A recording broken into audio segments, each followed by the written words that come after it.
My first day, this couple comes up to me, he goes, "What are you doing here, son?" I've transferred here. He went, "No one transfers here." And he had this knife stuck right in my throat, and I thought, that's it, I'm finished. One of the busiest days for reporting child abuse is New Year's Day, New Start. And they do go, some of them, and they get told to F off. Once you allow child abuse, your society collapses. They wouldn't run if they knew it was him, because he'd catch them. He'd run behind them and say, "If you make me run any further, I'm going to seriously hurt you." They always say there's a thin line there between being a good cop and being a good criminal. When you investigate someone, when you interrogate, you interview someone, you profile someone, you look at their value system and you look for a weakness. We hemorrhage at everything we do, but when they're quiet, be very careful, because they'll hurt you. It was so true. It nearly cost me my life. I want to know everyone you're in on and everyone you're working with. There was a profile there that was supplying kids like the P. Diddy to celebrities. Don't you think they'd share that with everyone so the world would know? He said, "He's the one who put me away." And he went, "Well, what are you waiting for? Stab him now." The entertainment industry is full of pussies.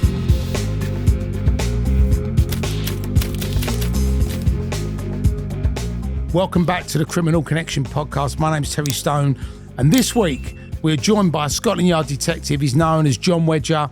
He has been working with the Secret Security Services. He has worked against getting all these people and bringing them to justice that were abusing children. He decided to blow the whistle on some of the things that were going on. He also got a hit put on him by the Turkish mafia. They found the hitman in Epping Forest with his head chopped off. So draw from whatever conclusions from that you will. But please put your hands together for Mr. Jon Wedger! What an intro. Well, do you know what? There was a lot to get out there, John, but I just had to do it. Yeah, because done it. I couldn't just say, "We got Jon Wedger on." He was a detective, but no. Oh, bless, thank you. And you've done me a cup of tea as well. Yeah, well, you got tea, you got your friend's book. Yeah, Tim's book there. I'm Easy Bride. Someone said, "Don't bother paying him, just give him a cup of tea." No, they said I've got to pay you in tea, so that's absolutely fine. But John, obviously I've seen and I've read a lot about you, but for all of our viewers and listeners, I'd love to literally just basically go back to, a little bit about you, sort of where you grew up, what you were like at school, and then what obviously led you into working for the police. Yeah, so I'm from Paddington, so central London really, right in the heart of it. My dad was a black cab driver. He was from a migrant Sicilian family, so really strong Catholics. Met my mum, she's local. And then there was a drive to get people out of like the smoke, as it were, and ship them out. So they relocated when we were little out to Hertfordshire, but my dad stayed. He stayed in London. He didn't want to go out there. He would come back. So he was absent for a lot of my childhood, really. But he was a good guy. But he died when I was quite young. I had two sisters. I got a twin sister and an older sister, and we grew up in a housing estate. And it was all right. I've had a lovely childhood. I enjoyed myself. I loved school. Brilliant. I was always quite a clever kid. I don't want to sound conceited. I never did anything with my intelligence. I should have done. But I always did well in exams and things like that. I wanted to be a vet. But my dad, he would start to say he was absent. And I become a single parent myself and brought up kids on my own. And I'm a strong campaigner. I do a lot of campaigning for survivors of historical, institutional, systemic sexual abuse. I do a lot for them. And I really speak out against single parenting, because it's... Once the children are vulnerable, there's an awful statistic, and it was and I say to people, what is the one thing that puts your children 30 times greater at risk of sexual abuse? And people go, "Oh, man, about pornography, this." It's so simple. It's the presence of a step parent, and it's shocking. I'm full of all these stats on dark sort of sexual abuse stuff, because that was my remit for many years, and I'll get to I'll try and keep the chronology, because sometimes it's like a Tarantino film and you're bouncing about. And you've got to keep it where it is, keep it where it is, because it's so... I wanted to be a vet. My dad weren't about. My mum met another guy who... it's strange, because I'm quite a placid guy and I'm not a violent guy, but I ended up with a stepdad, and he was a very, very violent man. He was 6'7" and he was a fighter. And he used to fight with them for money. He was a blacksmith farrier. He was a builder, welder. He could do everything. But he was the funniest guy I ever met. and he was always in a tear up every weekend. He'd be teeth smashed in, his head would be broken and skull fractured, everything. But he was a clever guy, and it turned out that he'd been abused by his own mother. Right. And he went on to fight a bloke called Gypsy Johnny Frankham. That was his claim to fame. Yeah. I'll give you the name afterwards because I've not got permission from his family to broadcast him, but he'll know this guy. And he basically brought me up, really, but he was always in and out of trouble with the police. So I didn't really, I didn't want to join the police. I had a passion in life was swimming. Mental for swimming. Right? I'd swim to work if I could. Right. I was a good swimmer. I run a campaign now called PSAD, Pants Swimming Against Depression. Right. And what I did last year, I swam outdoors in any lake, river, anywhere that someone said, come swim here. Swam in the Thames or River Lee in my pants. You're still alive, John. Yeah. Well, saying that, I got seriously ill. Right. Right. I can imagine. Yeah. Because the water companies don't give a fuck. They just pump the old shit. They chuck it in. And if a waterway's tidal, they can chuck sewage in there anyway. Well, I didn't know that. Yeah, as long as it's tidal, boom. So the Thames from, where is it non-tidal? Richmond, downstream from Richmond is tidal, so you can chuck your jobbies in the water there, so Lovely. it doesn't matter. Lovely. Yeah, I ended up really seriously ill, and my liver was packing up and everything, and someone said, John, you swum and you must have swallowed water from all these cesspits. Oh. But I did it to really remasculate men, so, you know, it's not going to kill you. It's got unparalleled benefits swimming in fresh water, but in my pants. Right. And I'd sometimes go live, take a GoPro or whatever, and I'd swim. So, yeah, anyway, so that's what I was doing. And I thought, well, maybe I'll join like the military. I would want to give something back in society. So I went away with my mate on this try thing for the army. And I did 2 days. I sent on a 2-day training thing, and I hated it. I hated being told what to do. I hated marching. I hated being shouted at. And I'm an individual. And for me, more than 2 people's a crowd. Right. So I don't know how I ever ended up in the old bill, but it was by default. It was a bigger plan that I was needed for there. And I didn't like the police. And back then, growing up in the 70s and the 80s, there was a lot of football violence. Right. And when you turn on the telly, there was always people rucking, weren't there? And the police would steam in on a Saturday, remember Grandstand, and there was always a pitch invasion, and the police would be smashing people and they'd be smashing the coppers. And I could never envisage myself ever doing that. I just wasn't like that. Although my stepdad was a very violent man, he never put any violence on me, but he's very tough on me. He never let me lay in. He'd always have me out working, training, exercising, everything. He was on me all the time, very sort of strict with me, but he never put violence on me. And in the end, he died quite young, and it was violence related. His body was so smashed to pieces. You know, he was just broken. So I was against violence, and I saw the aftermath of it. I'd see him coming round to see me, and his face would just be black. He had all gold teeth where they'd been stamped on his head and everything. And I said, why'd you do this? He said, there's something in me, there's an anger in me. And he said, I just love fighting, I love the violence. He said, I lose myself. And he said, I just want to hurt people. And of course that come from a traumatic lifestyle. And it was God putting seeds in my life all through. So I ended up a trainee architect, and I worked for an architect's firm in Kentish Town, and I just hated it because I was stuck in an office and I just wanted to be outside. So I left that, and then I went to work with British Telecom. They were taking on apprentices, and it was like the best job ever because they were the laziest bastards you can imagine, right? Right. It was a ex-government sort of organisation, and they did nothing. They did the square root of sod all. Right. So I was an external engineer, and they used to go into work and they'd go out on a job, and they'd just go in the cafe and then they'd go to the pub. But they left me alone, so I used to just go swimming. So I spent my apprenticeship just swimming. And that's what I did. And then I got to a point in my early 20s, I just wanted to do more with my life. Right. And my twin sister had become a fingerprint expert for the police. And she said, look, they've sacked their diving team because they had an underwater search unit because they were corrupt. They were selling all their equipment and stuff like that. And they had links with some diving firm out in Thailand, and they were just flogging all the equipment and making a lot of money. and they got caught out and they all got sacked. She said, why don't you apply there? They want people as divers. And I think, well, maybe I'll do that. So she got me the forms. I filled out this massive booklet of application thing. It was like 30 pages. And I just left it on the side. And I wasn't really bothered. And of course, my stepdad, he hated the police, and he was always getting in trouble with them. And I thought, oh no, he won't like me if And I always told a strange story. He was a heavy drinker, and we're in a pub one day, and he found out that I'd applied to join the police. He said, "Why didn't you tell me?" I said, "Well, I didn't want to upset you. I know you don't like him." He said, "It's not that I don't like him." He said, "I couldn't do it."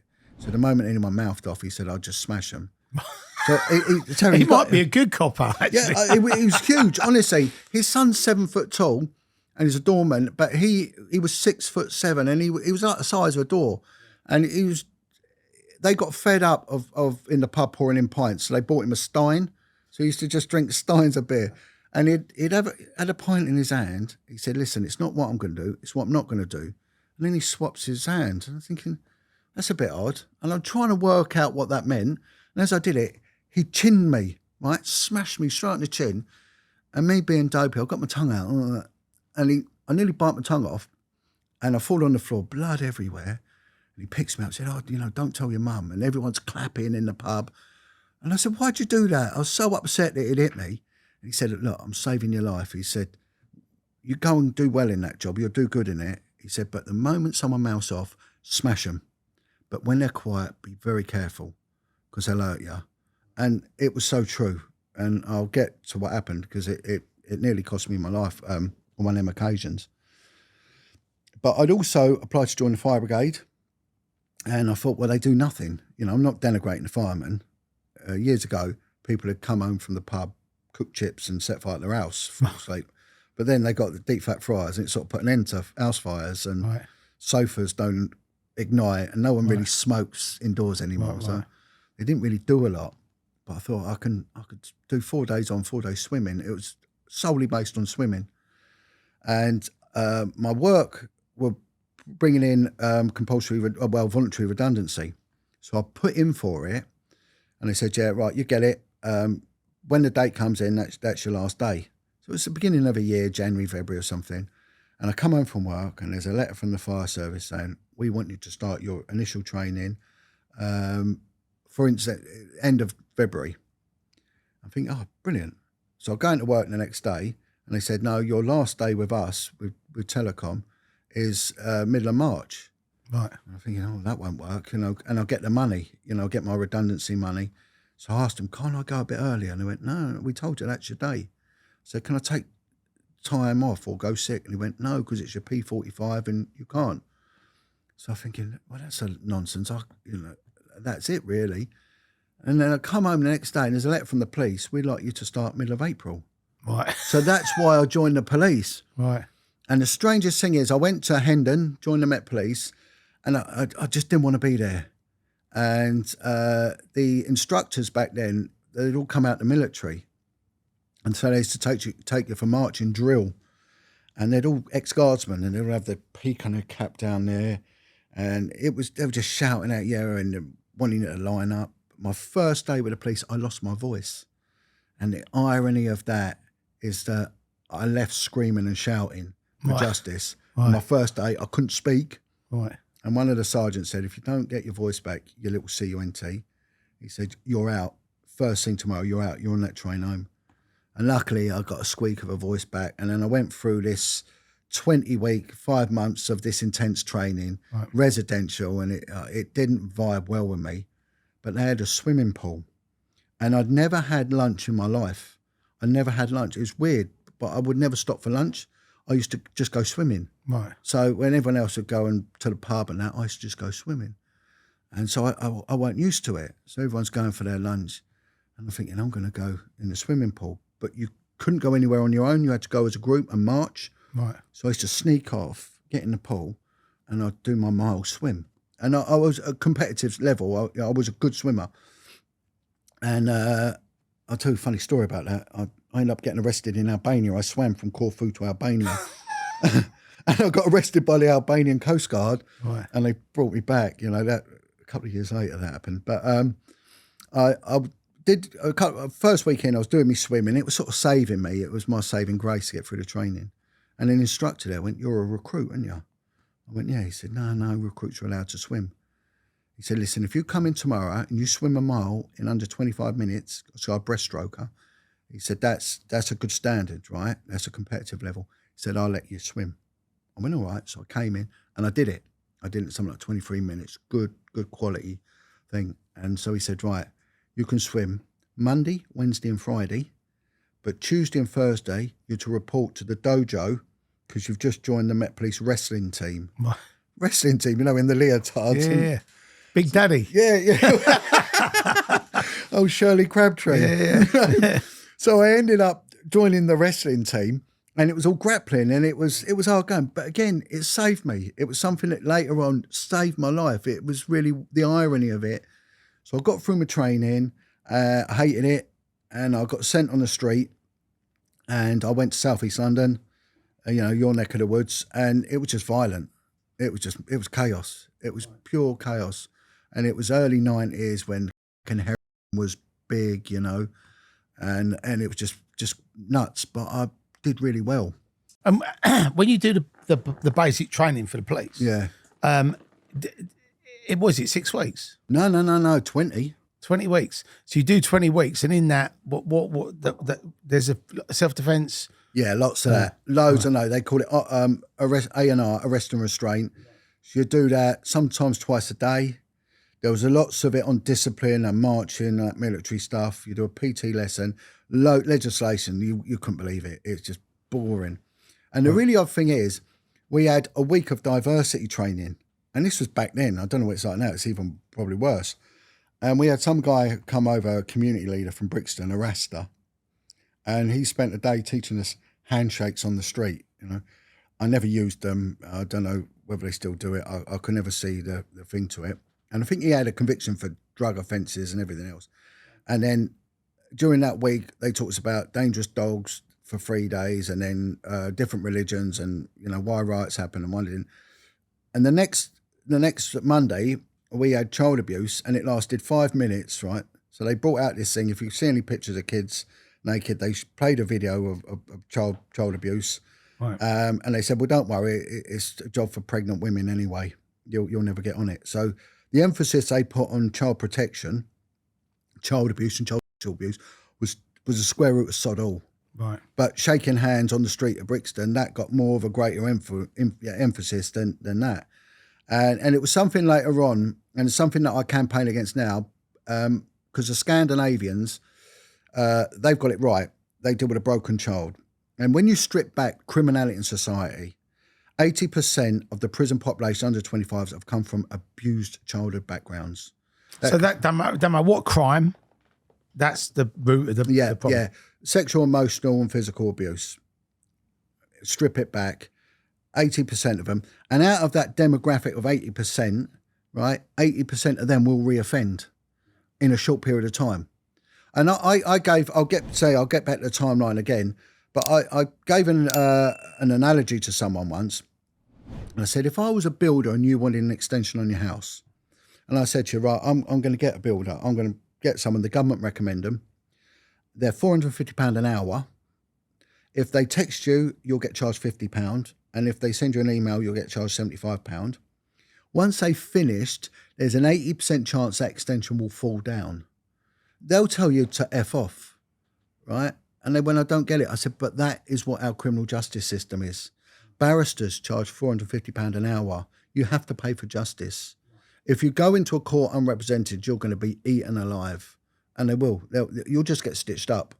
It's like anyone who goes in a police station and the old bill will say to them, look, don't bother with a solicitor, we'll deal with you. No, we will stitch you up. That's what will happen. You're getting stitched up. That's what it means. Yeah, you're going to get stitched up, and that's it, mate. You mug. Get a solicitor. Protect yourself because you're going to get eaten. And that's how it works. And then if they send you a text, a solicitor's firm, they'll charge you. And they'll charge you for an email. And the legal aid fund will pay it. And 80% of the cases, no justice is ever served. Only 2%, right, of 100 cases, 2% of child abuse reported cases And they're the people that have got the bravery to come forward and report it. Many don't. Only 2% succeed in a court. So I've got a question for you, and this is like obviously moving forward, right? You know, now there's people that coming out saying 20 years ago, you know, Rolf Harris touched me or Jimmy Savile touched me or whatever. Why have people left it so long? Because I've always, you know, and obviously I can only speak for myself, but if somebody had done something to me that I really was unhappy about, I'd want to deal with it there and then. I wouldn't want to leave it. I'd want to bring it out. I had a woman come to me, and she worked in a school, and she said, "These people you help, John, they drink alcohol." And I said, "Yeah, they do." She said, "But if they're suffering from depression because they've been," I'm going to go on about victimology, and I will explain this. Yeah. It might seem roundabout, but I will get to it. She said, if they're suffering from depression anyway because they've been sexually abused, if they drink alcohol, surely it's going to make it worse. Common sense would dictate that, okay? Right. And if you've been brought up with a loving mum and dad in a non-abusive environment, that would click in and that would make sense. So I said to her, right, your mum and dad are really nice. And she went, yeah. I'm on the phone. And I said, even me talking about your mum and dad actually is making you smile, isn't it? She went, yeah. So I said, so when you walk to work tomorrow, think about your family holidays and mum and dad at Christmas. I said, and it'll make you walk to work faster and happier. And she went, yeah, yeah. I said, you're smiling, isn't it? She went, yeah. I said, before you leave your house tomorrow, think of the taste of your dad's unwashed cock. She went crazy. You can F off. You. I said, this is the baggage some of these people have got. And when the care homes were in their height in the 50s, 60s, post-war Britain, and there's a big reason for all that, and kids, there was a proactive approach of putting kids in care, maybe for respite, poverty, all sorts of reasons, and they went into very abusive backgrounds. They were told you're a liar, you don't say nothing. There was encouragement of the older kids to abuse them. Right. And then them to abuse the other kids, the conspiracy of silence. You're nothing, you're worthless. And they're then sexually abused. So you get a child and an adult, and the adult does these things to a child and totally smashes all the boundaries and all the decency. Their mind and their spirit and their emotions are shattered. They never think they're going to get justice. They go to the police, or they try and go to the police, and then they end up drinking and going. One of the busiest days, this is why they should never shut police stations down. One of the busiest days for reporting child abuse is New Year's Day, because people say, new start. And they do go, some of them, and they get told to F off. And I'm going to cover that in my narrative because it happened to me when I started investigating this. And back then there was no emphasis on it. And the victimology as well, that you're a liar, you're no good, you're this. And they put down, that's why so many people have been abused, end up on heroin. And one of the things they used to do in the care homes, they used to give kids a thing called Largactil. And it would be a knockout drop. So they'll remember going to bed and having a bit of juice or a bit of squash or whatever. And next thing they wake up and there's blood coming out from their anus and things like that. And they're in a lot of abdominal pain. And what's happening is they don't realise it. And years later, when they do these raids and they find child pornography, sometimes the investigators have to go and find these adults and say, look, is that you? And the kid will be out of it. Right. But what it will do, chemically, it will hardwire the psyche into needing some sort of opiate or whatever to carry on. So that's why there is a greater propensity to kids that have been from the care system, because there's that emotional pain. And bear in mind, heroin is an opiate, is a painkiller, right? And also that need with the Largactil. If your dad's a drinker, there's a good chance you're going to be a drinker. And things like, because it's going to be hardwired and the taste is going to be there. If your mum's a drinker, it's going to be, the chemical addiction's going to be there, you know. And it's a secret. It's demasculating for a man. They get on with their life. They don't want to revisit that. And then the police have never been, until the big inquiries come out. Actually, when I get to this point in my timeline, it will become more apparent, because it happened to me. Why didn't this happen? But it did happen when Jimmy Savile was exposed. But kids did go and they got told to F off, and things did get covered up, you know. But when a kid has come from the underclasses and it's someone high up, it don't go nowhere. And there is a need from the British establishment to shut this down because it becomes politically influential. And again, I will explain all of that. But you've got to understand the victimology. And sometimes when these things happen, Channel 4 put out a documentary on child abuse, and then they put, if this has happened to you, please ring this number. When they did it, the switchboard collapsed because people were ringing and ringing and ringing and ringing.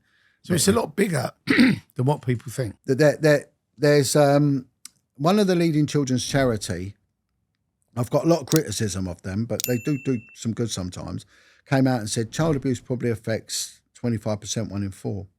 It was overruled by a free-thinking judge in the family court circuit who turned around and said, no, this will affect 1 in 3. So child abuse will affect 1 in 3.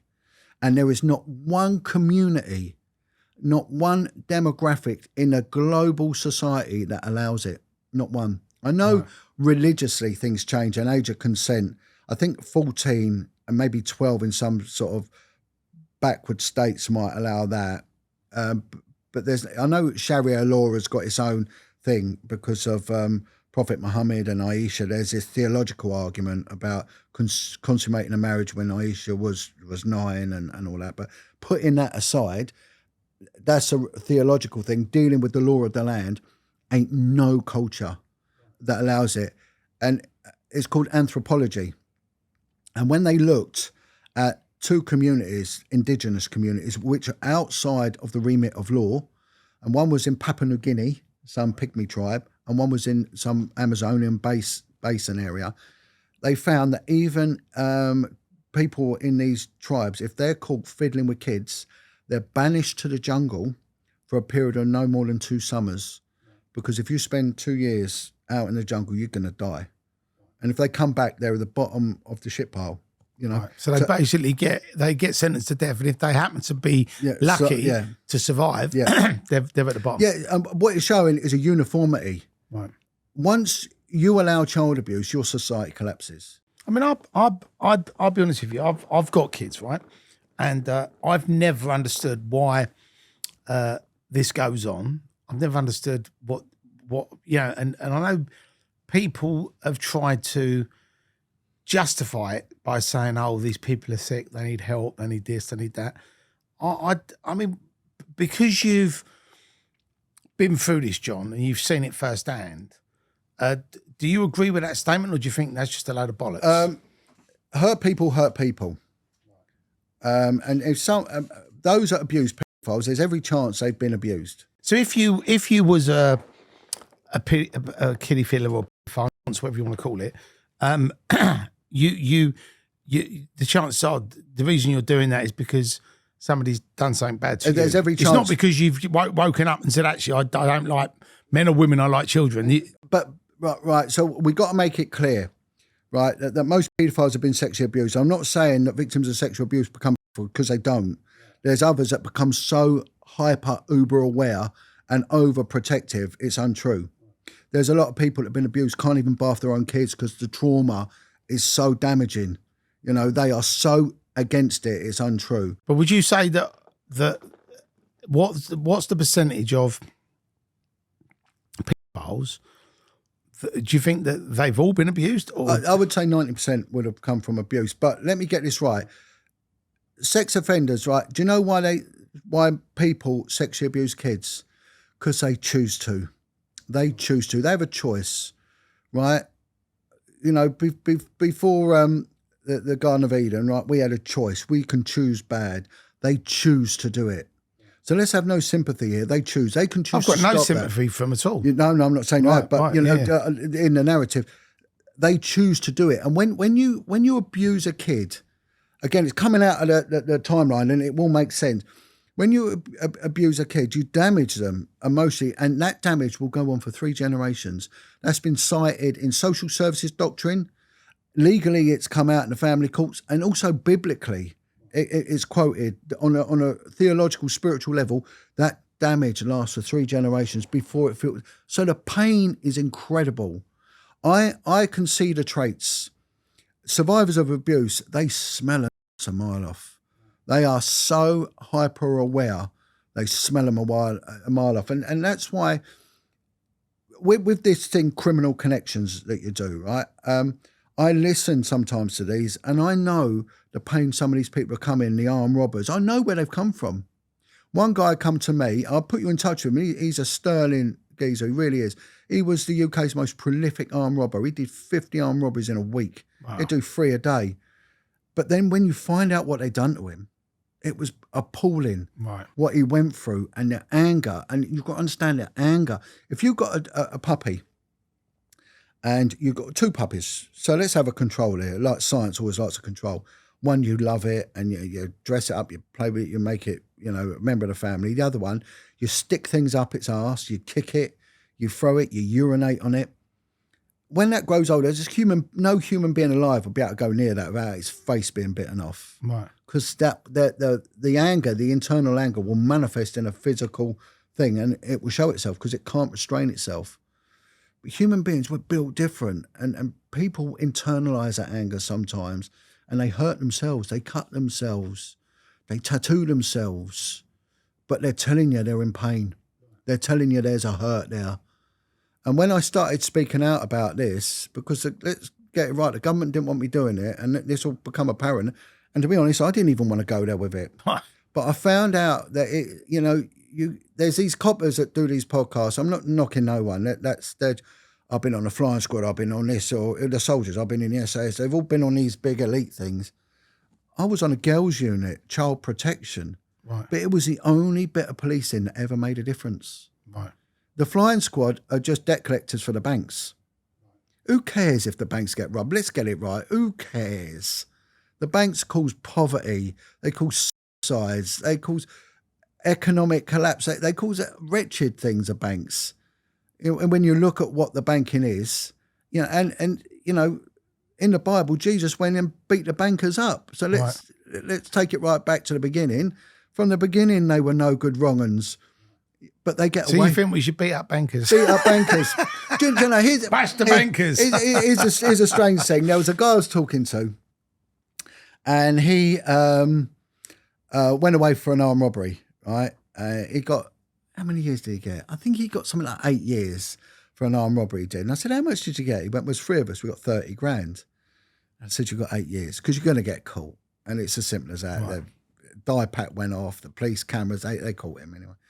I'll put you in touch with him. He's an interesting guy because he actually did an armed robbery dressed as a Muslim woman in a burqa. Right, I remember seeing that in the paper. Yeah, Anthony, he's a funny guy. He does a lot with me now, Anthony. Right. And again, he's like Lambriano, campaigns to help people now, And I said, I was skint. I've lived my life skint. Because I brought up kids on my own. And one day a bloke, a financial advisor, I said, look, I'm skint, I can't pay my mortgage. He went, put in for a home improvement loan. I went, hey, he said, put in for it. I said, how much? He went, come to his agreement, 27 grand.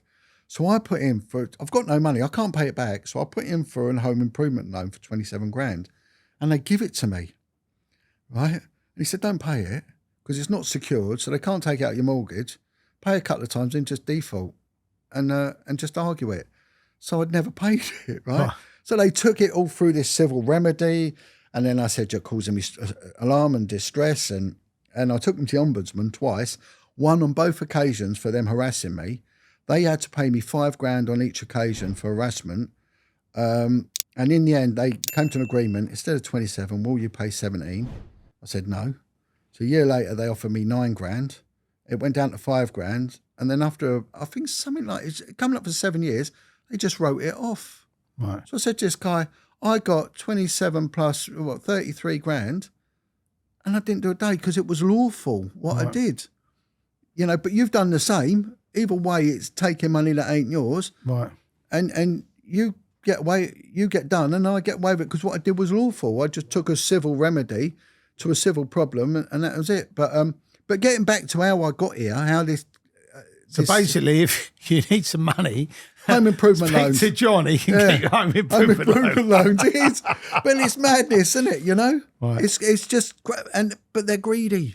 Look, all religions have barred a thing called usury, and it's interest on a loan.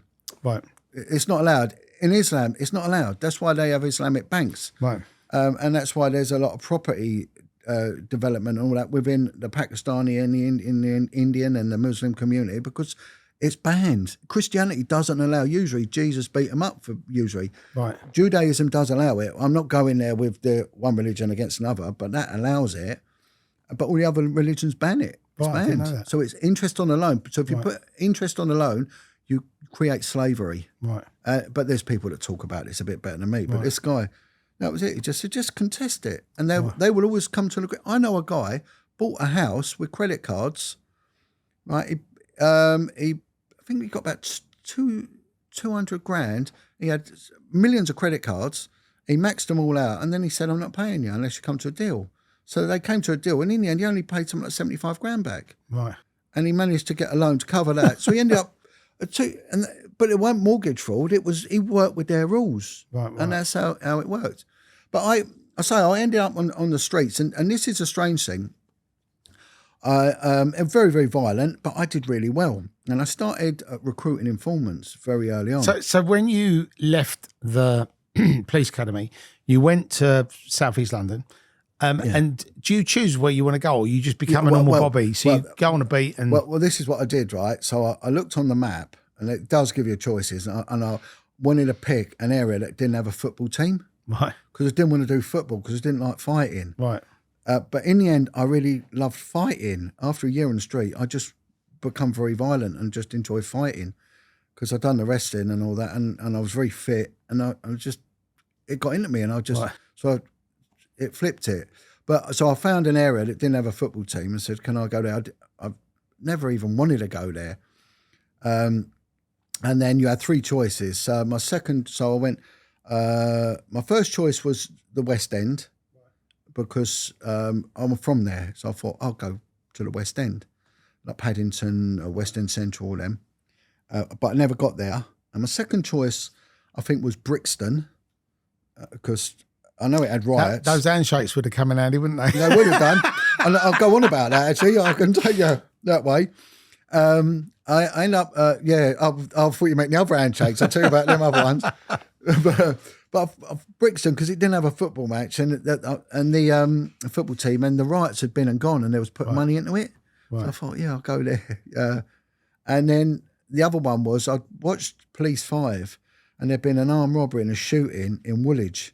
Right. And they'd shot the B-Jams robbery, and they'd shot the armed robbers. I think they shot about 3 of them dead or something like that. It was a crazy sort of thing went on. I thought, maybe I'll go. I looked on the map, didn't have a football team. I thought, I'll go there. And so they didn't send me to West End, because my intake, no one was going to West End. Right. Brixton, again, I think something had gone on and they weren't sending anyone there. So I ended up going to Woolwich. And it was just mental. It was just crazy. It was a crazy time. But I loved it. It was just madness from the moment I went in to the moment I went home. But they were heavy drinkers. So I ended up with a bit of a drink problem, as they all did. Everything ended in the pub. Very violent. So I started becoming very violent. And you start getting switched off from the rest of the world, because you end up on this shift pattern. Right. And then you end up only amongst your own people. I end up living in their accommodation. So I was living in Deptford in their accommodation, and I didn't see anyone else. Right. And then, because it was so crazy, no one could really connect with me, because they didn't understand what it was like, because I was, as a person, I was changing. Right. Not for the better. And, one of the things they do is that they'll get together, you'll nick someone, or someone will nick someone, and you'll be second with them, and they'll write the evidence, and they'll just chuck your book, say, yeah, copy that, sign that. So the truth and what you've written down, they vary quite drastically. So one day we're out, and I worked with this guy, and he knew everyone. He was just brilliant, and he was just such a good copper, but he was down the line, straight down the line. But he was so fit and strong, and when there'd be a chase, a decamp from a car or an armed robbery or something, they wouldn't run if they knew it was him, because he'd catch them. But he'd run behind them and say, if you make me run any further, I'm going to seriously hurt you. Right. And then they'd just give up. And they'd say, right, I promise I won't hurt you if you stop. And they would. And he'd stick to that deal, So we're out one day, but he knew everyone. And there was a minicab. A lot of the scroats would go about in minicabs back then. They'd do all the burglaries in minicabs. And he said to 2 in the car, he said, one on the left, he's wanted. His name's so-and-so. And the one on the right, I need to have a word with him. He said, so we'll stop the cab. You talk to that guy and I'll talk to this one. So the guy I was meant to talk to was a crackhead, heroin addict. Right. And it turned out it was over the side from prison. He'd escaped from, I don't think it was Belmarsh, but he'd escaped from one of them, one of the London nicks. And he was quite a known geezer in that area, you know. And he gets out of the car and he's really calm. And he said, look, you know, I used to be a bit naughty when I was younger. He said, I'm calmed down now. I'm come off the drugs and, you know, how are you getting on? I said, yeah, I'm all right. He said, you new to it? Went, yeah. He said, look, check me out on your radio. Here's my name. He's giving me a false name. Right. But he's calm, so calm. And like my stepdad said, watch them calm ones. So he said, check me out. So I write down his name in my little book. As I go to check out, he headbutts me full out in the face, just smashes me and my nose explodes and blood everywhere. And it was in the summer and I've got my little white short sleeve shirt on. And my mates, he's end up having a fight with this guy. So they're fighting. His radio's gone all over the place. Mine, I didn't even know what day of the week it was. But I grabbed the guy's legs and I took him down. Right. And we started fighting. But it was like proper fight, right. Smashing each other. And because I was so fit and I really good at the wrestling, I ended up getting him a proper good hold. And I got him down and he gave up. And he went, oh, no, he said, enough. Tapped out. And he looked at me and he said, you know what? He said, I didn't expect a fight like that from you. He said, you know, put it there, son. So I shook his hand, but my mate had put up what they call an urgent assistance, which means everyone comes. They will die. They risk their lives getting to you. You know, they will go through red lights because it was quite a frenetic situation. So everyone turns up.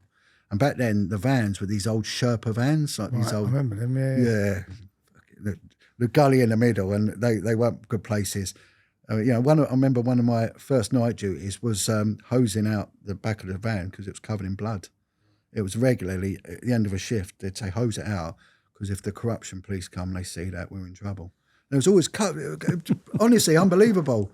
You know, that was when the police force were feared, though. I mean, oh, yeah. I know people say it was a bit brutal, but I think he definitely had the respect from people. Yeah, they knew if they fucked about. Yeah, they give you that. They got it then. And it wouldn't be, could you imagine somebody back then filming you? Oh, mate, we have this discussion because he's auditors. And my mate said, if you've just seen those outside Lewisham police station and they were filming them, I said, oh, back in the day, you'd just see the camera would go in the air and that'd be the end of it. You wouldn't see any more and they'd never do it again. But this guy, anyway, the van's turn up, they throw him in the van and I get put in the car and taken him back to the station.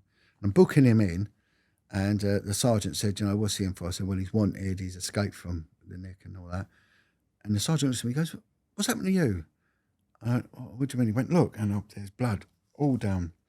I said, oh, we had a fight, but it's all squared up. And this lad looks at me, he goes, he puts his taps on the shoulder, he went, you've got a good one here, Sarge. And the sergeant went, no, that can't happen. He said, no, it's never all right. Go and have a shower, new shirt, back here in 5 minutes. So I go down and I have a shower, right. I put a new shirt on. When I come back, there's an ambulance there. They've smashed him to pieces. Broke his arm, he'd been battered. And then this book gets thrown at me like that. Copy that. Anyway, I copy. And I'm not saying it was lies, but the truth. It was embellished slightly. The truth might have been a bit different. You know, got to be careful. Because, and the reason being is a lot what I talk about does sometimes get scrutinised by the intelligence services and the police. They do, because if they can, sometimes they will with me. Anyway, so, I mean, you know, really? So, but I did what I was told. Right. And it ends up in court, in the magistrate's court. The guy gets remanded. We go in there and we give our evidence. And, of course, my mate goes first, gives his evidence. And this bloke's just sitting there shaking his head like that. And then they said, right, Officer Constable Wedger, now what happened? And I read out this, you know, fairy tale of what went on. And this bloke just shaking his head. And he gets up to give his side. And he went, listen, okay, yeah, I did cause them injuries, but this is what happened. And he said, I thought the police had changed. He said, I had respect for him. He fought like a man. He said, and he was a gentleman to me. And he said, son, you're just like the rest of them. He said, shame on you. He said, you want to be careful. He said, I really thought the police had changed. He looked at the judge and said, you know, I thought it was all right. And it was demeaning for me. Right? I felt like a dog, really. Right. And he got found guilty and he got sent off to Belmarsh. what happened was I started seeing a girl that was on the ground, and didn't know, but she turned out she had a drug problem, and I ended up having kids with her, and it took me to this bizarre saga in my life on a domestic level. But this was the early days, so after work one late shift, I go round to her. She lived in a flat on the ground, and I go round and I stopped at a garage to get a pint of milk. And as I'm paying for the milk, as I go out, this geezer's been released from prison with his mates. And he looks at me and he goes, well. So what we got here? And he pulls out a blade and he just shoves it straight in my throat. And his mates are going, what's going on? He went, he's old Bill. And he went, jerk him. Go on, jerk him. They were geeing him up. They were off their heads. And he said, he's the one who put me away. And he went, well, what are you waiting for? Stab him now.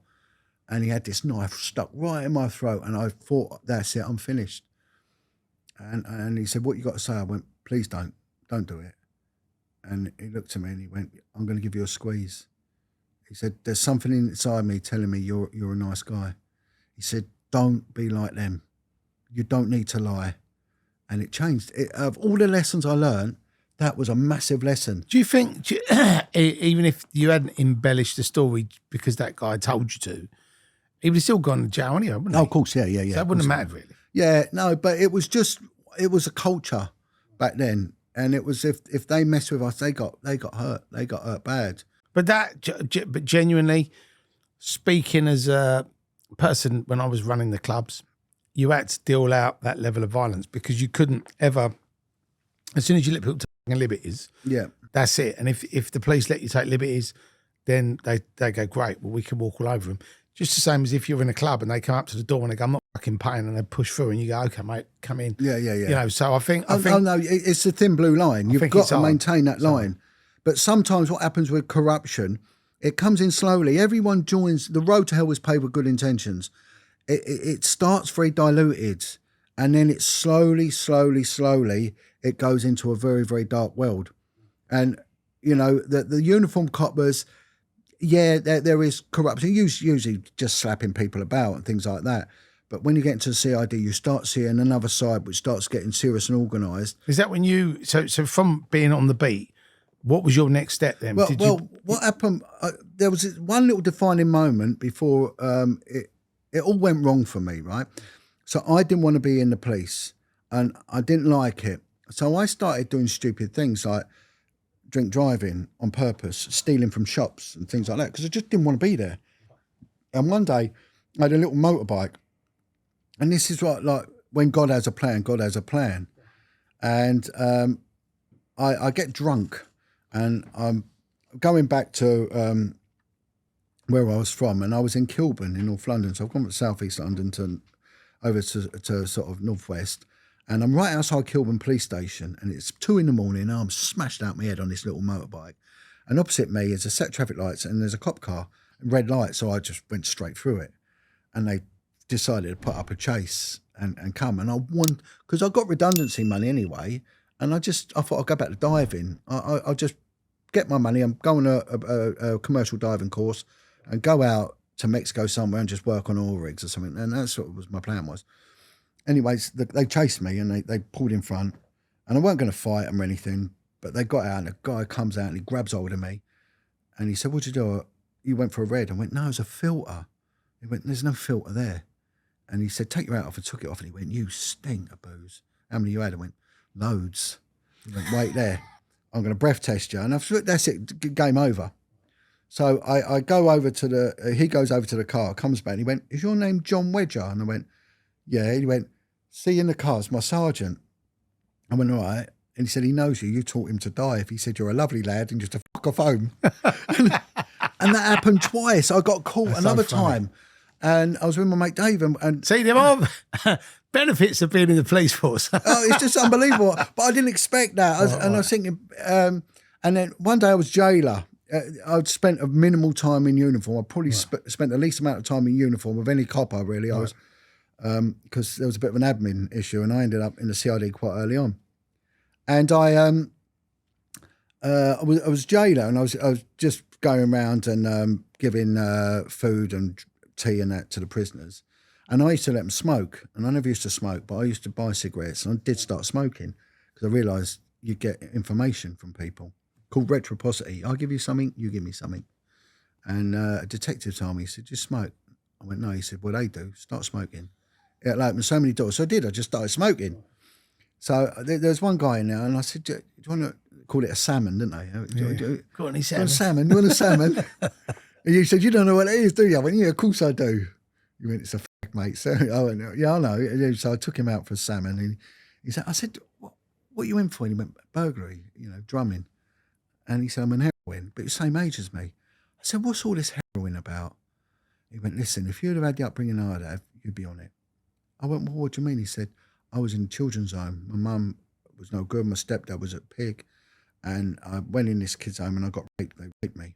And I never heard anything like that. Was it the actual teachers or the people that were supposed to be looking after the kids, or was it the elder kids, or was it a mixture? A mixture. It's both. It's a terrible culture. I'll come on to that and the dynamics of what went on.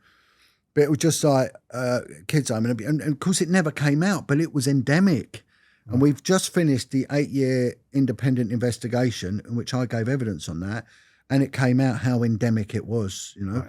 But with crime, let me just finish with this guy. And he just said, look, I was in a carer, and he said, you'll find a lot of people on the brown, on the heroin, have come from where I've come from. Right. And it was a changing moment for me. And I thought, wow, there's something in this, So it's well, I was going to say something, but that'll come back to me in a minute. But I was always in trouble, constantly in trouble. I was knocking off a girl whose dad was inside for attempted murder. That didn't go down too well because the police found out about that. And I'm sure he wasn't very happy either. Oh no! Well, what do you mean you're fucking a cop? No. Well, what happened was, and he was a member of. He was cousin to Boy George O'Dowd. Right. the O'Dowd family that around there. And he was a nutcase from there. And he got out of prison and he got a gun and he went into the housing office and said, where's my daughter being housed? Because there's some cop who's got pregnant. I'm going to shoot him. So I got relocated. I got moved. So I ended up getting moved. But okay, so like people wanted to hit you then? Yeah. Wanted to shoot me. And it was quite funny because my stepdad was alive then. And he got hold of one of her friends. Mobile phones had just come out and I got hold of a mobile. And I gave him my mobile number, and he was ringing me up saying, I'm going to kill you, and all this. And one day I'm with my stepdad, and he rings up, and he says, I'm going to shoot you, I'm going to kill you, and I'm in trouble with my work, and I'm looking at losing my job, and all this. And he went, here, tell him to get a pen and paper. So I said, have you got a pen and paper there? And he's screaming abuse at me. And he went, yeah, wait a minute. And actually went and got pen and paper. And he said, son, give him your address where you live in. I went, I'm not allowed to, because my house had been given panic alarms, everything, because it was credible. He was going to shoot me. I said, I can't do that. I'll get in trouble, He went, no, do it. So I said, look, I live here. This is my address. And he's writing it down. And he said, tell him to come round tomorrow and I'll punch his head. I said, if you come round tomorrow, my stepdad said he'll punch your head for you. And I never heard from the guy again. That was it. It was finished. That was it. Never heard another word from him. It sort of went. It was weird. And then some guy gets caught with a stolen tax disc, and the case gets passed over to me.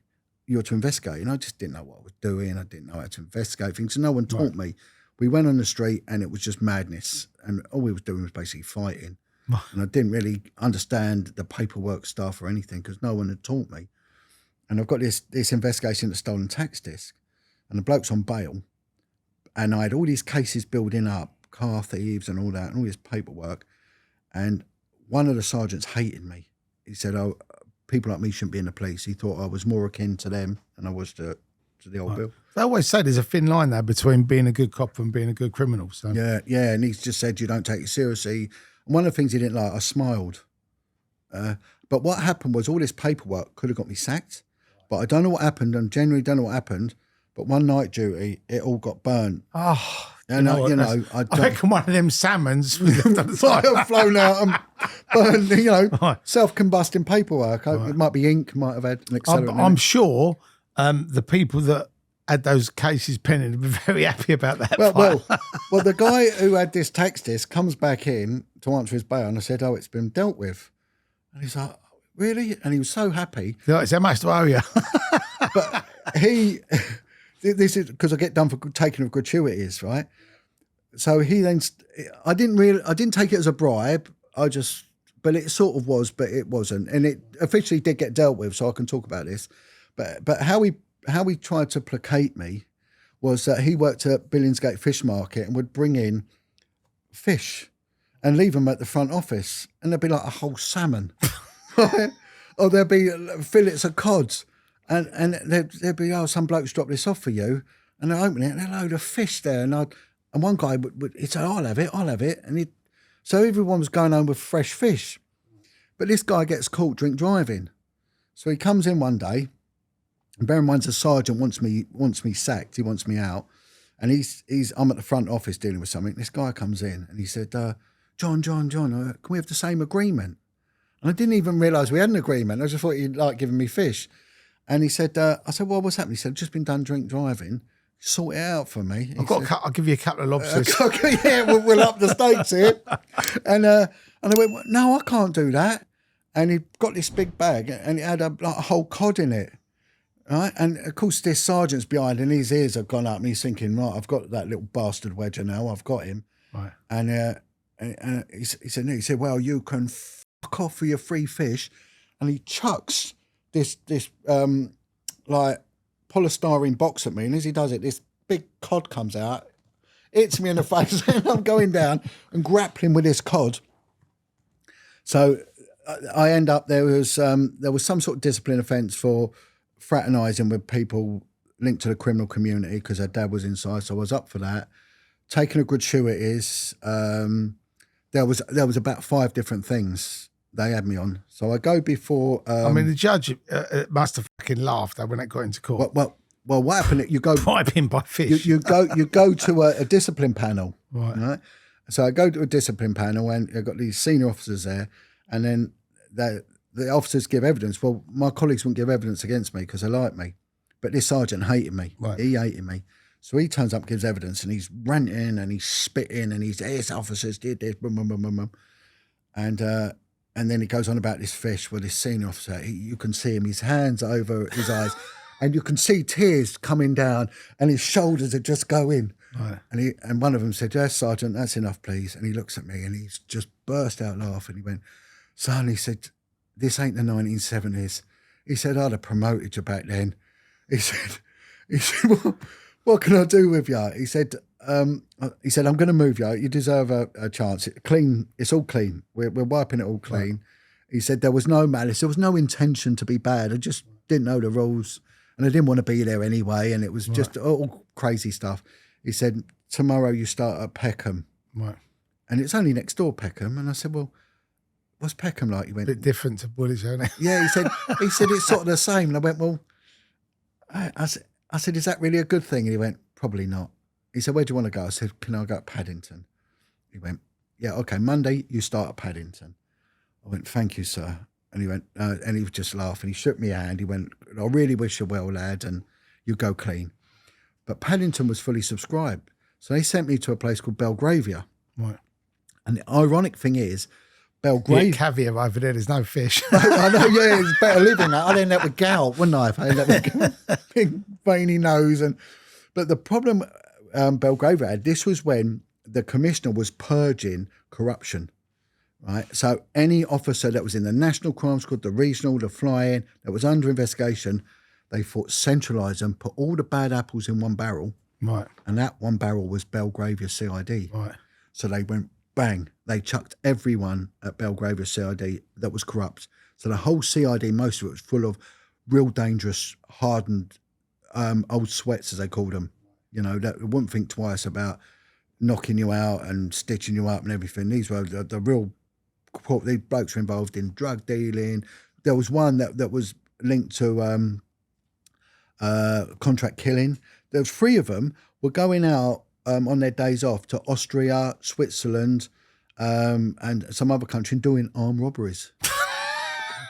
what they were doing, they were getting production orders on a prisoner, getting him out of prison, doing a job with the guy, and his best alibi was I was with the old Bill, and then sharing the money. And of course, back then, with informants, they got paid cash, and sometimes they could get up to 40 grand in cash. Wow. And the agreement was it was all the informant's money, but the copper got the money, so sometimes they weren't even getting any money. Wow. The old Bill would pocketing the lot. There was one little group that had all applied for credit cards and then swapped them over. There was a group of 3 of them, swapped them over, going up in their lunch break and buying CDs with their mate's credit card and then putting in a fraudulent claim saying, no, it's fraud, my card was nicked. And it was all getting written off. And then they were selling the CDs. There was another group that was shoplifting. They were proper good shoplifters, coppers. Wow. And they also put all the homosexual officers there because it was a way of being a safe space. So I turn up, and on my first day, this copper comes up to me. He goes, "What are you doing here, son?" And I went, "I've transferred here." He went, "No one transfers here." He said, "There's 2 reasons why an officer comes here." He said, "You're either bent or you're bent. What are you?" And I went, "Well, I'm bent." And it was a mad place. It was, the social life was unbelievable. It sounds like just crazy. It sounds like a movie. Oh, it's funny. It was so funny. And there was one day, this is how crazy it was. There was one of the DIs was called the Ginger Giant, right? And he's in all these corruption books. He's named in them. And there was a case where a team of villains were going around and putting protection rackets on the pubs in central London. And the police got called in and the police started running a pub, covertly running a pub. And the sergeant, when it went to court, he messed up with the witnesses and didn't put protection in for the witnesses. And there was a bit of an issue. So everyone had gone out for a drink and the sergeant was in there and the DI had realised that there's been a mess up with the witnesses, walked straight into the pub, went up to the DS, smashed him full out in the face, and his cheekbone pierced and blinded his eye. And he went on the floor and he went, he stays there, no one picks him up, and that's a lawful order. And there's this bloke out cold, just battered in front of people. It was madness. It was pure madness. And then certain days of the month, you go in the CID office, it'd be empty. I said to my mate, because what it was, I had 2 years in, but they sent my paperwork and they thought it was an admin error. Because I was very confident, they thought I had 22 years in. So they ended up sticking me in the CID, thinking I had more service than I did. And I sort of learnt as I went. But I ended up very good because I ended up working with informants. So, and my thing to do was I used to recruit tramps. So I had the Vagrant squad. So I had all these tramps working with me as informants. And whereas the top informants were getting payouts of 20 grand, mine were getting like enough for a few cans of purple beer and things like that, you know. And where was I going with that? There was something really, really funny happen with all of that. So with the tramps, what would they just be like wandering about? And They'd see everything. Right. They'd see everything, the drug dealing, the lot. And they would tell you the bag thieves in the coach station, in the pubs. And of course I was clearing up all this crime. And I could run them myself. But now they're special units. But that's where corruption They've got comes their in. own tramp unit now. Tramp vagrant unit. No, yeah, I was the king of the vagrants. I was, but I had no money. But my missus had left me. She had 2 kids anyway, and then I ended up with 2 kids with her. They were little, so I ended up 4 kids. I took them all on, and I went to the family. They were going to put my older 2 kids in care, and I remembered what this guy told me: "Don't put your kids in care; they'll get abused." So I fought, and the court gave me the kids, but I didn't get any money. I didn't get any foster allowance or nothing because I was single and I never qualified.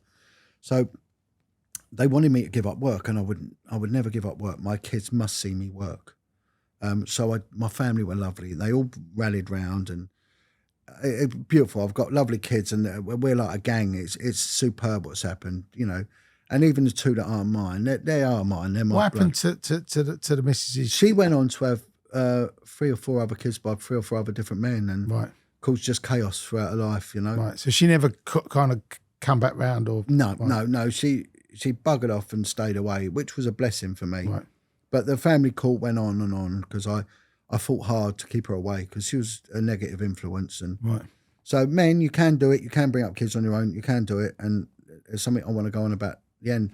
But I was getting tired really quickly, and and a job had come up, and the River Police were advertising, and it's the best job you could get in the world. You know, the oldest police station ever, Wapping, 1798. They built this place, based all on maritime law. Right. Very interesting, and that's why you're in the court. You're in the dock because it's maritime law. Right. And when a ship sinks, what do? You bail it out. When someone's in trouble, you bail it out. It's all got maritime connotations. It's interesting. So I ended up on the River Police because they worked 4 days on, 4 days off. So I thought, this is brilliant. I can go to work, they do nothing, and then I can go home and have 4 days with my kids, right?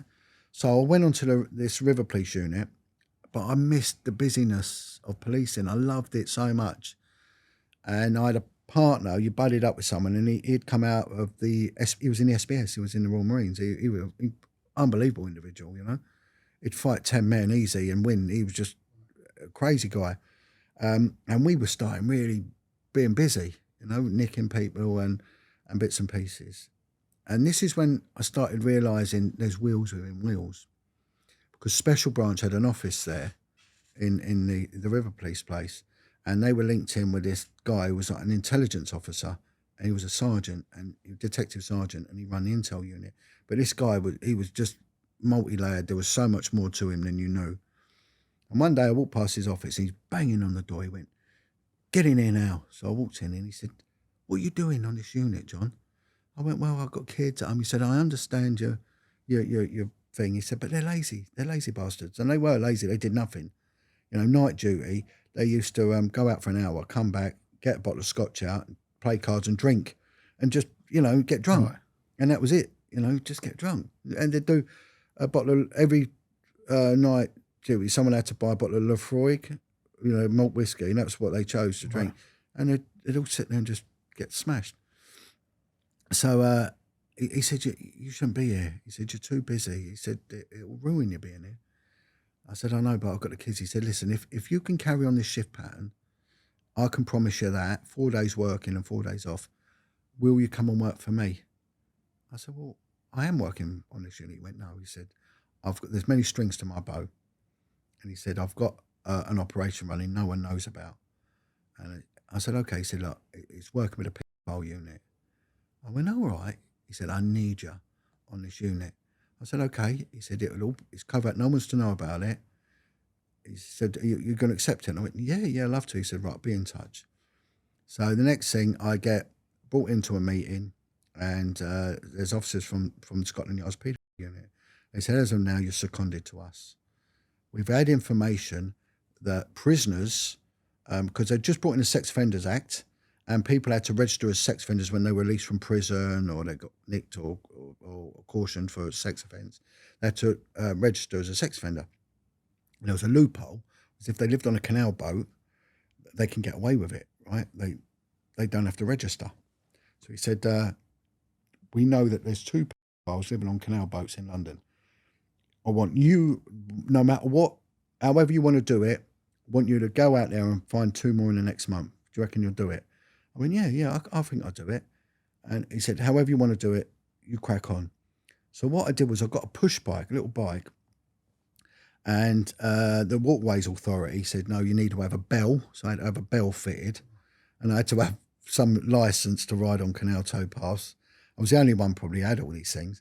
And I decided to ride all the canals in London, and there's loads of them, and talk to every boat and tell them I'm the home beat officer for the canals and what are their crime concerns. And because there's a register for your boats, but you don't have to put it in your name. So you could register it under Donald Duck, Mickey Mouse, whatever. And so I decided to get their names and say, "Look, what are the main issues?" So their main issues are people throwing stones at their boat and nicking their push bikes. I said, "Okay, if I find your bikes and I find the kids doing it, give me your name and I'll email you, tell you how I'm getting on." Of course, they'll give me their names. And I was putting it through the police computer. Ping. 2, I was asked in a month. Within a couple of weeks, I found 90 pedophiles. 90. So that's where they're all out on the fucking Thames. Yeah, on canal boats. And there's a funny, really Has funny... the law changed now? The law got stronger as a result of what I did, the work I did. I've had the law changed on 2 occasions. Once with this, because they had 28 days to register, and I got it reduced to 14 days. Wow. And it then highlighted what went on.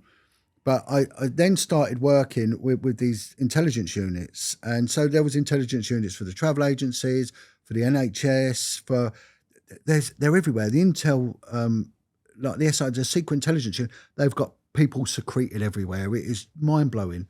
And we used to meet in these disused airfields in old containers and have intel meetings because no one was to know where we was, what we were doing, and we'd share information.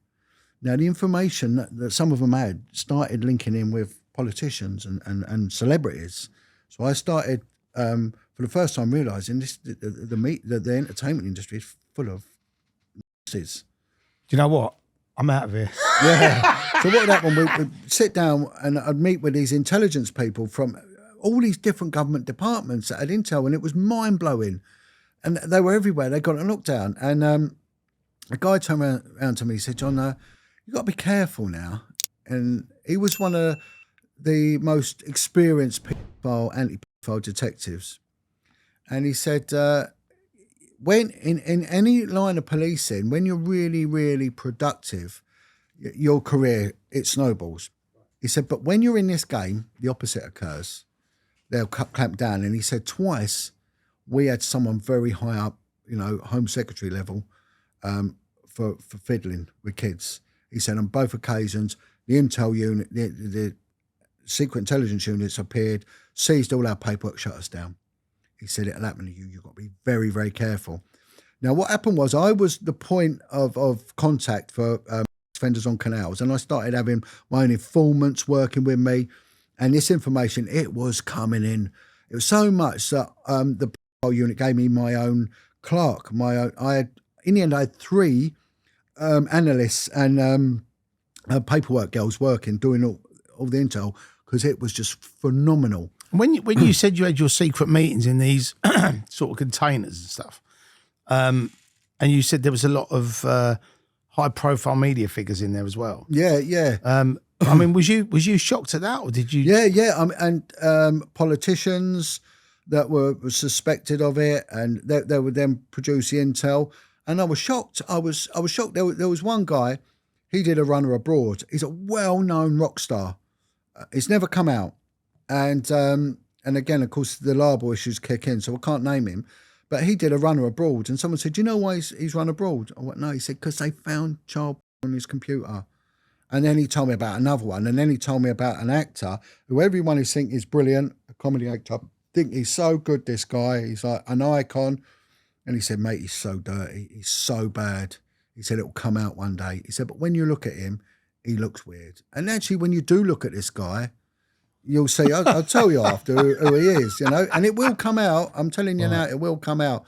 But it was a new world. But then the information started going to the British overseas territories. So some of these boats didn't just stay on canals. They started then zooming off abroad. And they weren't being stopped by customs. They couldn't keep a handle on it. So they were going out. If you go out through a major port, you're going to get stopped. If you're on a boat on the Thames, the policing is so intense, you're going to get it. You're going to be hit hard. And they ended up having quite a paramilitary maritime operations unit running that used to link in with the Royal Marines and the SBS. Yeah, I know. We actually done some filming by Tower Bridge. So I was actually in that unit with the Royal Marines because we used their boats to go up and down the Thames. Yeah, the ribs. And I ended up on this team. I'll tell you a funny story about it. It didn't last long, but so I become this point of contact for all the British overseas territories like the Ascension Islands and the Falklands Islands has had to near enough get rid of their police and bring them in because of abuse claims and cover-ups. Wow. When you're on an island, where are you going to go? You're stuck there. The Ascension Islands had such a problem with it that they had to send investigators over. So there'll be British coppers coming from the mainland going out to these places, these remote. And they found out that the locals were trading their daughters for fresh produce with the American sailors. And it had gone on for generations since Napoleonic times. And of course you had it in Jersey and Guernsey. Horrific. I was going to say Jersey's like massive. And I problem, really isn't want to come on about Jersey because it's very pivotal to my investigations and how things went for me. So what I'd like to ask you, John, just because obviously before we get onto the Jersey stuff and all that, but when you we're talking about media figures, right? And obviously Jimmy Savile was probably the biggest. He was probably the king of kiddie fiddlers, right? And sex offenders, and he was that we know about. Yeah. Or that's been outed, right? Yeah. But obviously he was telling people. He was telling him in broad daylight what he was doing, and he was putting his hands up people's skirts, and people were saying to him, "Oh, Jimmy, tell us better." Oh, if I told you about that, I'd never come out of jail, and he'd be like, my case comes up on Thursday, and all that stuff. And what's your view on him? I mean, the police knew about him. I was told about him very, very early on. That Jimmy Savile. How did he get away with it though? But do you think he was trading information? Yeah, of course he was. Of course he was. Jimmy Savile is a fixer. Fixer and a supergrass. Yeah, he is. He's a snitch and a fixer, and but not a snitch. But he was. He was an informant, but not for the police. Right. My general opinion was he was working for the intelligence services. Right. He would provide kids for parties, fixing. That's where he got the name fixer. And of course, so Jim will fix it. There is. When you look at ritualistic abuse, there's a hierarchy in satanic ritual abuse. And there's all different levels. There's people that procure children, people that present them for these rituals and for parties. And there's a level called the fixer. And there's people that clean up afterwards and cover it all up. I've got to ask you a question, right? Because I've read about this, right? And I've seen people talking about it. And some people say it's all conspiracy theories. Some people say it's real. Because some people say they drink the kids' blood and all this stuff. Yeah. What I mean, you've obviously investigated it, but what actually, and it's a worldwide thing, isn't it? It's not just global, and it's ancient. It's ancient. Right. They've just had a case of 10 people convicted in Glasgow for satanic ritual abuse. There was an infamous case called the Kidwelly case with a bloke called Colin Batley. There's been 12 major cases that have gone through the Crown Courts that are of child murder and child rape with religious and satanic connotations. But the problem is that it's not deemed an aggravating factor under our constitutional law. So you can have assault and you can have racially aggravated assault or homophobic aggravated assault. But there is a push in the law now, and there's a guy I'm working with at the moment who's an ex-cop who runs a charity, and he is pushing to have what South Africa has, what Italy's got, and what America's got, and that's a cult crimes unit that have torture, kidnap, and murder of children with a connotation to a religious belief system. When these people get nicked, do they say, "Oh, is God made me do it," or well, of course, or do they say, "No, it's a ritual" or whatever? No, they never admit to that. But the people that get nicked are the low hanging fruit. Right. They never really get to the. It does crop up, but then again, this will come in where it's got political influence. Ted Heath, there was a chief constable called Mike Veal who openly stated on Sky News Ted Heath is involved in satanic ritual abuse. And what do they do? So what does the ritual do? Does it give special powers? Right, yeah. You've got to believe in the demonic, okay? You might not believe in the devil, but the devil believes in you. We've not just got witchcraft, paganism in this country. It's always gone on. And this is, what you go back into the days of old, the days of Noah, when Judaism, they were, Abraham was going to sacrifice his son.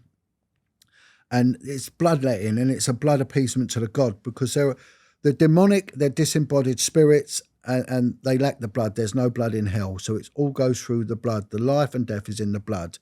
It's scriptural. Right. And if you go to so many other religions, they will allude to it. Old Judaism used to be Baal worship, Moloch worship, and where children would be sacrificed to a bull, placed into the arms of a big brass bull.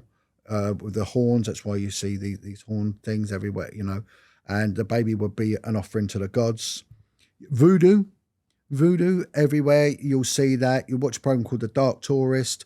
They'll go out to the country of Benin, which is lodged between, I can't remember what country, between Nigeria and Ghana. Benin, 30% of the population worship voodoo, which is the same thing. They worship it. So it's an official religion. Right. And even the Prime Minister is involved in voodoo, and they have a voodoo festival, and they use the blood of animals. Wow. Because there's power in the blood. Right. And that's why Jesus Christ spread he shed the blood for the people. But this is not for good, this is for bad. Of course it's for bad, yeah, terrible. But if you ever interview anyone that's come from a West African crime family, they go to the Juju man. Right. And he will give them a blessing, a blood blessing, to protect them. We had the body in the Thames, Adam. I remember that. They come up and put in a suitcase, yeah. And again, that was a unit. That was my team.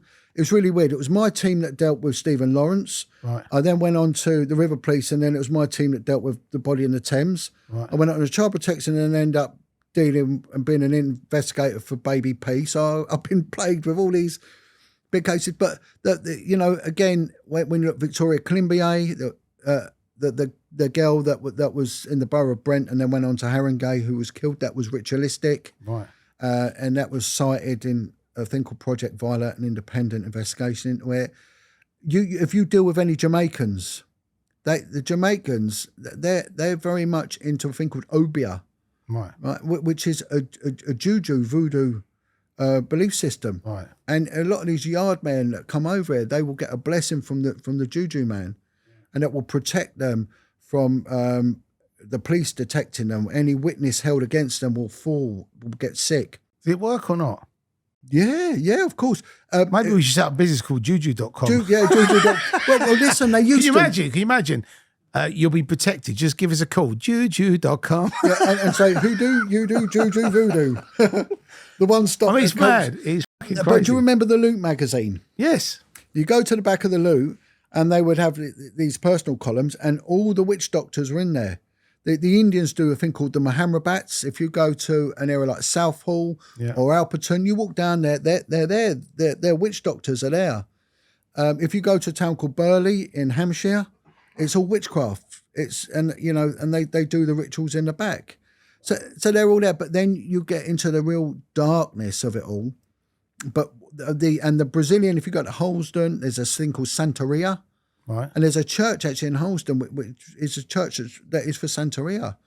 And they worship these gods. It's alive and it's well and it's kicking, but it's occultic and it's hidden from it. But what happened with this thing with me, this guy turned around to me and said... But this is allowed to go on? No, well, under the freedom of belief, yeah, but to torture a cat ritualistically, no. There's laws against that, animal cruelty. To rape a child, no. Right. To mutilate a child, no. So it's okay to believe in it and practice it, but when you actually start then causing harm, that's when it becomes... Spiritually, stay away from it. It's dangerous. And these demons are out there, and it's real, and it is real. The fact that you can't see it, it's not for me to impose myself on anyone's belief system. Stay away from it. It's dangerous. Well, look at Ouija boards. Right. People say, no, don't mess with them. They're real. They're bad. Right. Yeah. But anyone who abuses a child is doing an act of evil. You're ruining a soul. Something you mentioned earlier, John, the Baby P case. I remember reading about that, and I was absolutely sickened that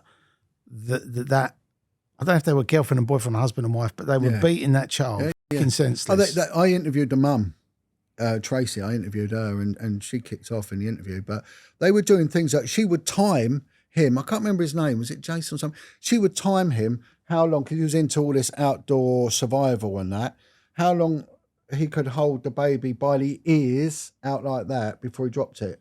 And then they'd get the dog to attack the kid. They did the most appalling things to that kid. But I remember reading about that, and I remember looking at a picture of him and her and wanting to just get him in a room and fucking hurt him, because I was so disgusted by, and I'm sure in the papers they only put a little bit of it. Oh, it's a pricey, but also these cases go on all the time. I'll give you some brief examples of them when I get to that in a minute. These child abuse investigators, do you know, God bless them. God bless them. I got diagnosed with severe PTSD because of the child abuse. It was the most horrific thing that I dealt with, but it was the only thing that actually changed lives in curtailing it. But what had happened is I become this single point of contact, not just for the overseas territories, but it started becoming for the world. I was getting phone calls from all over the globe. There's a on a boat, he's come here, he's wanted in England, he's there. And they were everywhere. And it was a trafficking network of kids on boats. Wow. And then we got some information about a guy that was high up in the education establishment. He actually wrote the doctrine of how a child should be treated in the care system. He's an academic. He did get convicted of abusing kids when he was a teacher at a posh school, when he ended up raping and mutually masturbating young boys under his care. But he wrote the booklet, and I think even to today, the social services still use this as a manual of guidance. Wow. He was connected to someone in the political world, and both these people were members of a group called PI, People Information Exchange, which was a politically lobbyist group annexed to the Labour Party throughout the 70s and the 80s that wanted to push a pro-pedophile agenda. It was made up, the list of members, they went from, someone was a colonel in the army, someone was the head of the boys brigade at the time, there was one guy that was in charge of children living in poverty, a charity, children in care, there was another charity. So they had access to all these vulnerable kids. They had this political party, which the Labour Party was endorsing, and even allowed them to give a talk at their Christmas manifesto party at the London School of Economics somewhere in the 80s. And the women pushing it was Harriet Harman, Margaret Hodge and Patricia Hewitt, all right honourable front bench Labour politicians. And one of those politicians, they were protecting this pro-paedophile group that wanted the age of consent between a boy and a man to be lowered to 8. Harriet Harman personally wanted the sex between a 14-year-old and a man to be allowed. These people fucking mad. Tony Blair made, I think Patricia Hewitt or Margaret Hodge, one of them, made them Minister for Child Welfare. Wow. We had the last 5 prime ministers all had PAs, which are political advisors, that either had convictions for paedophilia or were suspected of paedophilia. We had the head of MI6, a bloke called Sir Peter Heyman. He's on the PI list. He's head of MI6, right? So I'm going to get into a dark world now and how this influenced me and how the government wanted me out of the picture for good.